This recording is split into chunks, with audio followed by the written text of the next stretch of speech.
The sun always shines brightly in Los Angeles, and those golden rays spilled out onto Claire and I's spacious patio and onto our cozy home as if everything was perfect. The serenity of downtown Pasadena around us seemed to be plated with a happy glow, but only I knew that it was all just a beautiful shell on the surface. When I think back to when Claire and I first met, it seems like yesterday. We met at a friend's party, and at that time, she was full of youthful vigor in her eyes and full of hope for the future. We spent countless sweet nights together, weaving many beautiful memories. Her smile, her voice, she can always make me forget the troubles and pressure at work. We fell in love quickly, got married, and moved into this spacious and cozy house, which Claire, an accomplished interior designer, has skillfully designed to be our little paradise. Every room is filled with her creativity and thought, and the exquisite furniture and precious artwork reflect our status and wealth. But as time went on, the passion in life was gradually replaced by banality. Our conversations became fewer and fewer, replaced by endless silences. I worked early and stayed late, juggling the demands of the law firm, while Claire was busy with her design work and social life. We seemed to have it all, but the long-lost passion in our hearts was slipping away. As a successful lawyer, I understand the importance of stability and responsibility. I like to dress in smart suits, I like to play golf in my spare time, and I always have a glass of whiskey in my office, all of which represent my pursuit of stability and control. However, underneath this solid exterior, my inner passion cooled and I began to feel burned out on our marriage. I often drink alone late at night, reminiscing about the sweet times when we were first married, with nowhere to talk about the loneliness and pain I feel inside. I try to convince myself that this is only temporary and that the love between Claire and I is still there. We just need more time and patience to manage it. Claire, on the other hand, comes from a wealthy family, is independent and confident, full of passion and desire for life. She is successful in her career and has her own social circle, but the emptiness in her heart never leaves. She begins to attend parties and events frequently, seemingly searching for some kind of inner fulfillment amidst the glamour and glitz. I sensed a change in her, sensed that she was no longer as invested in our marriage, but I chose to avoid it. I told myself that she just needed some space and time, and that maybe she would find her way back to me. Our relationship seemed like the house full of artwork, beautiful and empty. On a sunny weekend, we got together and went to an upscale restaurant that we frequent. Located in the heart of downtown Los Angeles, this restaurant has long been our go-to place to celebrate anniversaries and special moments. I was hoping that this particular date would bring back some of the feelings we had been missing for so long. However, as we sat in our familiar seats and looked at the desserts and the smiles of the sommelier that used to excite us, I felt a sense of detachment that I had never felt before. Claire, you seem to have a lot on your mind lately. I spoke tentatively, trying to sound calm. She looked up, a flicker of uneasiness in her eyes before she quickly hid it. No, Oscar, just a little busy at work. I nodded and didn't press the issue. The conversations between us became more and more like the fulfillment of duties rather than heartfelt exchanges. The meal, too, eventually became tasteless. When we got home from the restaurant, Claire remained silent as she quickly ducked into her bedroom. That night, I sat alone in the living room, looking at her back as she left, filled with an unspeakable emptiness. Pasadena remained quiet late at night, with only a few dogs barking in the distance. I poured a glass of whiskey and leaned my back against the soft couch, trying to relax. However, that hidden anxiety still lingered. Lately, Claire has been coming home later and later. She's always attending social events and hanging out with her energetic friends. Her excuse was always that she was stressed out from work and needed to relax. Sometimes she doesn't even bother to make up excuses, just a short, "I'm going out tonight," and disappears into the night. As for me, I was still busy with my law firm's cases.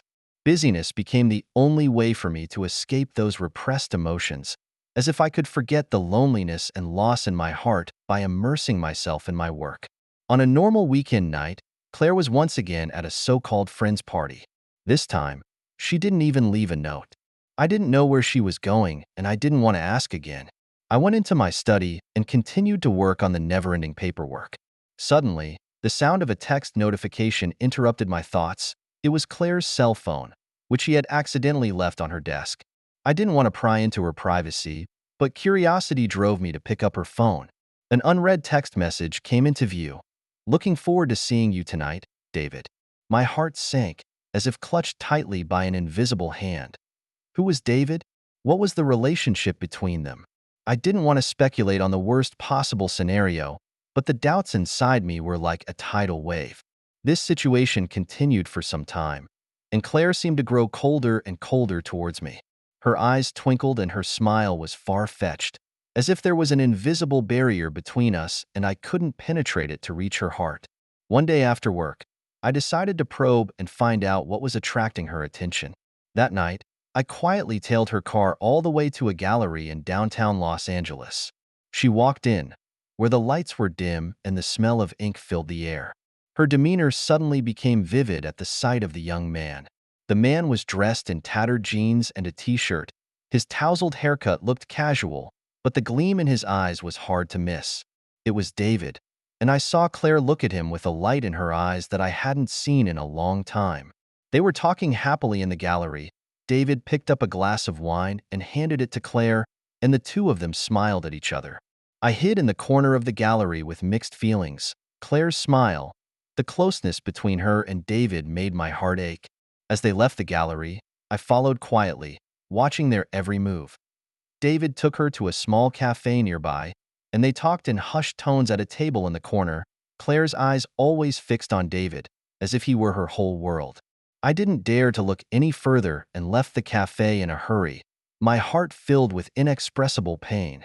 Back in the car, I felt a wave of weakness, as if I had lost the strength of my whole body. When I got home, Claire looked at me, exhausted, and asked, "Why are you home so early tonight?" I couldn't answer. I could only force a smile, just a little tired. She didn't say anything more and walked straight to the bedroom. Looking at her back, I felt like the rift between us was widening, as if it would consume us at any moment.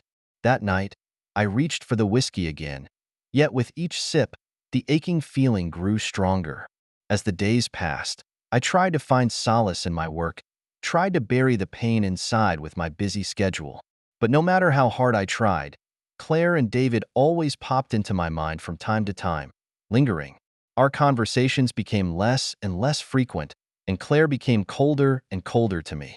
I felt helpless and felt that our marriage was moving step by step towards breaking up. Every silent night, I sat alone in the empty living room, remembering those once sweet times, filled with endless loneliness and sadness. One late fall evening, I was sitting on the couch in my living room with a warm cup of coffee in my hand. Outside the window, the cold wind was blowing the yellow leaves, one by one, drifting away. I felt the exhaustion and helplessness in my heart, and my heart was like those floating leaves, not knowing where they would go. Claire came home late once again. Her every step seemed so light, as if something pleasant was going on.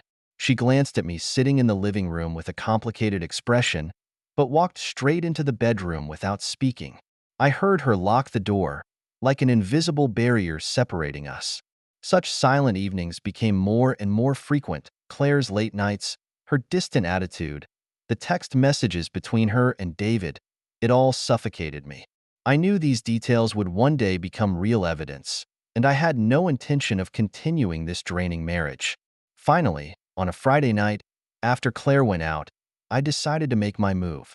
I tailed her and drove halfway across Los Angeles, finally stopping in front of a small, dimly lit bar. I followed her into the bar, the lights dim and disorienting, the smell of tobacco and alcohol filling the air. I saw them at a table in the corner where David sat, his matted hair and torn jeans still standing out, and Claire was across from him, a long-lost smile on her face, a look of happiness that stung my heart. The sound of their conversation was muffled by the music and noise around them, but I could see the look in their eyes, a look I'd long since lost, full of passion and fascination. And David's hand caressed Claire's cheek, her eyes glittering with anticipation and satisfaction. This scene, like a cold wind, tore away the last shred of hope in my heart. I took out my cell phone and silently snapped a few pictures. My hands were trembling slightly, But I knew that at this moment I needed this evidence to face the cruel truth. When I got home, I sat in the empty living room, clutching the photos in my hands, with mixed feelings. I struggled through the night, and it was only at dawn that I dragged my heavy steps into the bedroom, where Claire was sleeping, her expression as calm as if nothing had happened. I sat quietly on the edge of the bed, looking at her sleeping face.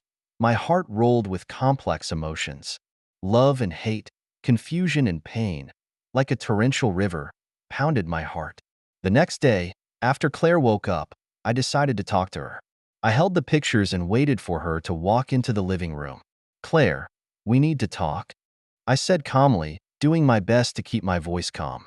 She looked at me, a hint of uneasiness appearing on her face. "What happened?"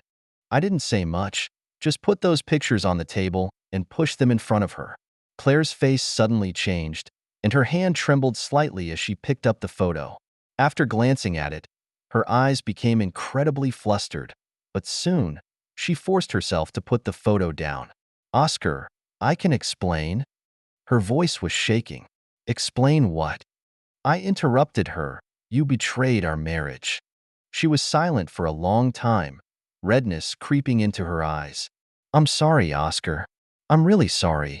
Instead of bringing the slightest comfort, her apology made me feel even more desperate. "Why, Claire? What's going on between us?"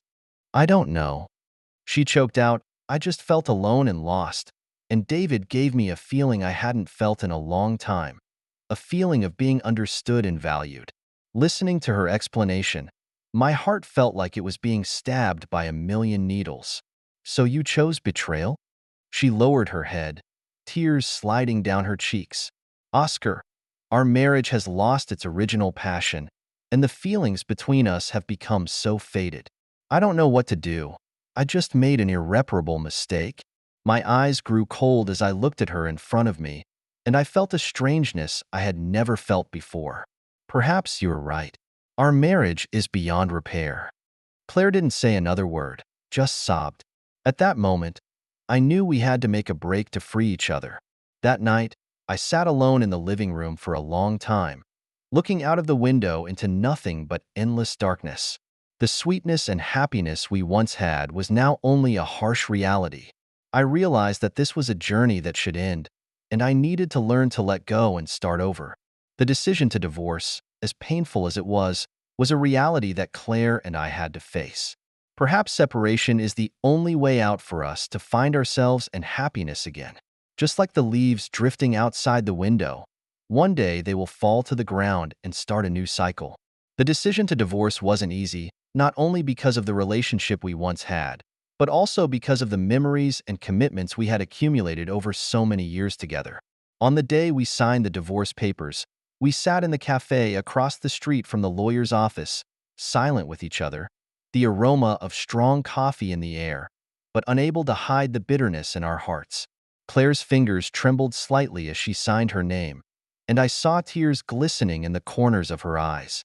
I knew that this signature not only announced the end of an era, but also the moment when our common dream was shattered.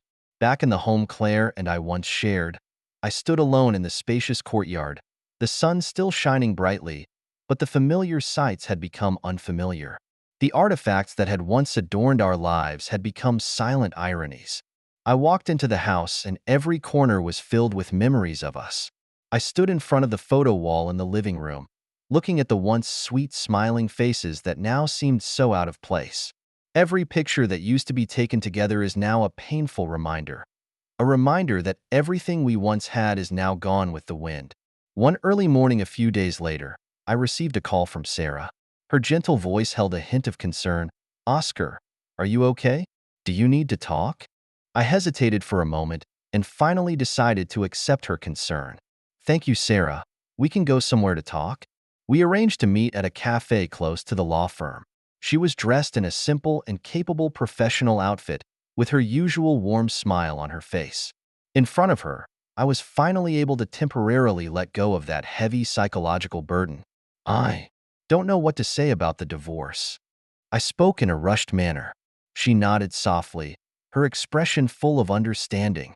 "Oscar, you don't have to force yourself to get better right away. It will take time.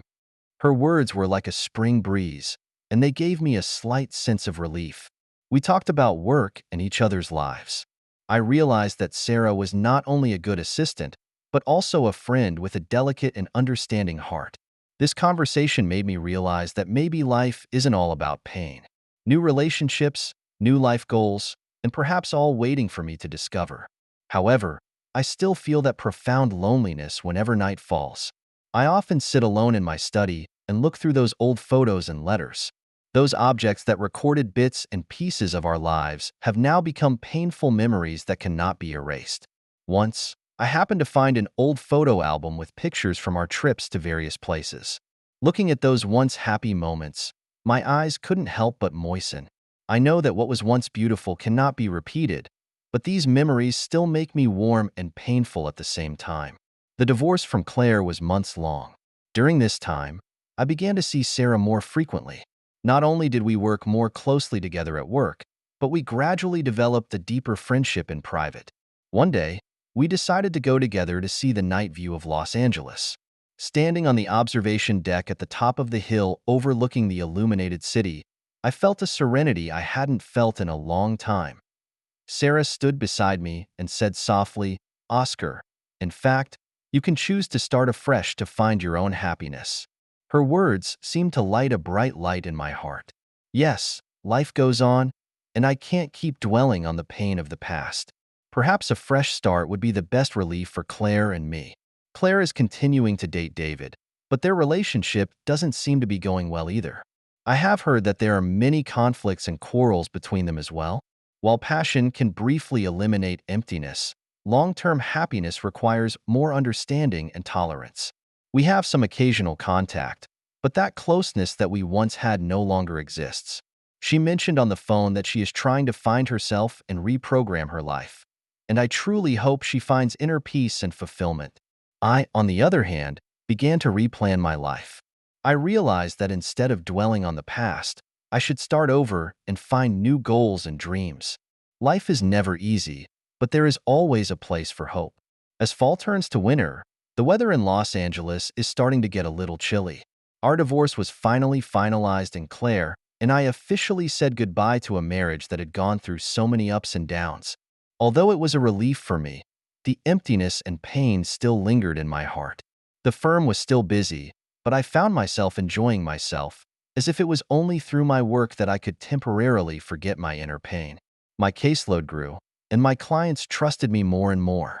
However, when night falls, that deep-seated loneliness still returns. That day, Sarah invited me to dinner once again.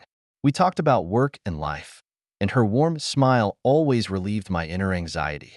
After dinner, we walked through the streets of Los Angeles, looking at the lights of the city and feeling more and more its prosperity and solitude. You know, Oscar, you could actually try to do something you like. Maybe finding yourself will help you face the future better," Sarah said gently. Her words put me in deep thought. I realized that I hadn't really enjoyed life in a long time, so I started trying to rediscover the things that used to make me happy. By chance, I attended a gathering at a golf club. Swinging the club after a long time and breathing the fresh air, I felt as if I had found myself in my youth. Every swing on the course not only let me relive the passion of those days, but also let me realize the freedom that I had not seen for a long time. After meeting many like-minded friends, my life gradually enriched. We would discuss golf skills and talk about life together. In the process, I gradually felt a new kind of strength, which was the hope of looking forward. At work, Sarah and I have become more and more compatible. She not only handles work matters with ease, but has also become a huge pillar of support for me spiritually. From time to time, we would have coffee together and talk about our lives and dreams. One day we were sitting in the corner of a cafe when she suddenly said to me, "Oscar, I think you should consider traveling, dropping everything, taking a break, and re-examining your life." Her advice woke me up. Traveling, a lifestyle that I had long forgotten, might actually lead me to the answer. So, I decided to take a long vacation for myself and explore places that I have always longed for but never visited. So I packed my bags and embarked on a long journey. I flew to Italy, the land of art and food. I wandered through the inland towns, savored the food, looked at the old buildings and beautiful scenery, and felt my soul gradually being healed. In the Uffizi Gallery in Florence, I was faced with those classical paintings and was overwhelmed with peace. It was as if those artworks were telling me that every trauma in life is part of life's growth.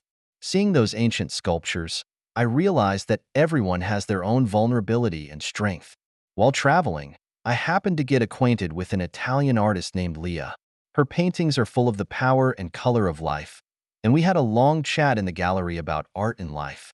From her eyes, I saw the love and persistence of life, as if I had touched the essence of life in her paintings. Leah gave me a tour of her small studio, which is filled with her creative passion and inspiration. She encouraged me to use painting to express my inner feelings. So, under her guidance, I tried to hold the brush and started to create my own paintings. At that time, I discovered a whole new me. Through canvas and color, I let out all my inner pain and hope, and the feeling of release was beyond wonderful. Upon returning to Los Angeles, I felt renewed. I realized that people will always have to deal with loss and pain, but it is these experiences that shape a more complete self. The past with Claire is full of hurt, but it is also an important part of my life. I moved into a new apartment, which is simple and cozy, and is full of my own life. I continued to work hard at my law firm, and Sarah and I continued to have a good working relationship. In my spare time, I began to devote myself more to golf and painting, and the things that used to make me happy became part of my life again. One sunny afternoon, I stood on my balcony overlooking the streets of Los Angeles. The city was still busy and bustling, and the past seemed to be far away, but the changes that had brought me there were deeply rooted in my heart. I found myself and my passion for life. Although the hurt I once felt cannot be erased, I have learned to face it and let go. In the days ahead, I will continue to search for my happiness, wherever it may be. Thank you for taking the time to listen to today's story. If you enjoyed it, please like and subscribe if you haven't already. If you have a story to share about your own or someone else's experience, please feel free to contact me. Take care.